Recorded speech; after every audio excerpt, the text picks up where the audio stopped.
১-১১ এলে লাভ কিন্তু শেখ হাসিনার হবে।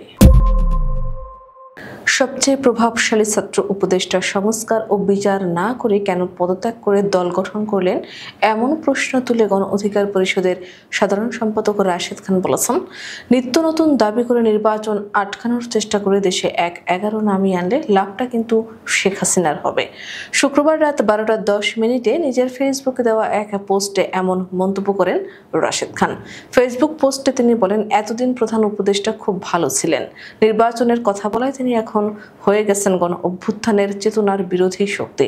অথচ কিছুদিন আগেও তিনি ছিলেন তাদের কাছে খুব প্রিয়।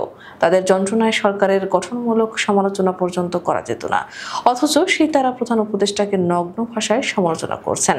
তিনি বলেন, নির্বাচন হয়ে গেলে তো তাদের বিচারপতি নিয়োগ, ডিসি নিয়োগ, ভিসি নিয়োগের খবরদারি থাকবে না। তাই যে কোনোভাবে সংস্কার ও বিচারের দোহাই দিয়ে নির্বাচন আটকাতে হবে। কিন্তু সংস্কার ও বিচার না করে কেন সবচেয়ে প্রভাবশালী ছাত্র উপদেষ্টা পদত্যাগ করে দল গঠন করলেন? চেয়ারে থাকলে যা করা যায় আজকে চিল্লাচিল্লি করেও যে তা করা যাবে না, সেটা কি অনুমেয় ছিল না? এনসিপির আহ্বায়ক নাহিদ ইসলামকে ইঙ্গিত করে তিনি বলেন, সরকার সেদিনই দুর্বল হয়ে পড়েছে যেদিন থেকে পদত্যাগ শুরু হয়েছে।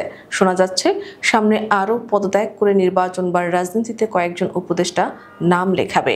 তখন তো এই সরকার আরও দুর্বল হবে। নতুন সংবিধান চান, তবে মুজিববাদী সংবিধান মেনে যে শপথ নিলেন তখন মনে ছিল না? এই প্রশ্ন রেখে তিনি বলেন, সংবিধানকে স্বীকৃতি দিয়ে শেখ হাসিনার রাষ্ট্রপতির হাতে শপথ নিয়ে আবার তাকে অবৈধ বলা যায়? রাশেদ খান আরও বলেন, নিত্য নতুন দাবি করে নির্বাচন আটকানোর চেষ্টা করে দেশে ১-১১ নামিয়ে আনলে লাভটা কিন্তু শেখ হাসিনার হবে।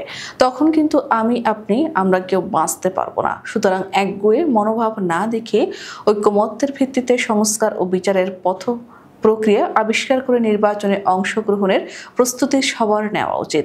গণ অধিকার পরিষদের সাধারণ সম্পাদক আরও বলেন, ডক্টর মোহাম্মদ ইউনূসের অধীনে নির্বাচনে অংশগ্রহণ করবেন না তো শেখ হাসিনা ফিরে আসার পর আরেকটি ফখরুদ্দিন মঈনুদ্দিনের অধীনে নির্বাচনে অংশগ্রহণ করতে চান? নির্বাচন কমিশনের ঘোষিত রোডম্যাপকে সাধুবাদ জানাতে পারছেন না কেন? এই নির্দেশনা তো ডক্টর মোহাম্মদ ইউনূস দিয়েছেন, তা কি জানেন না?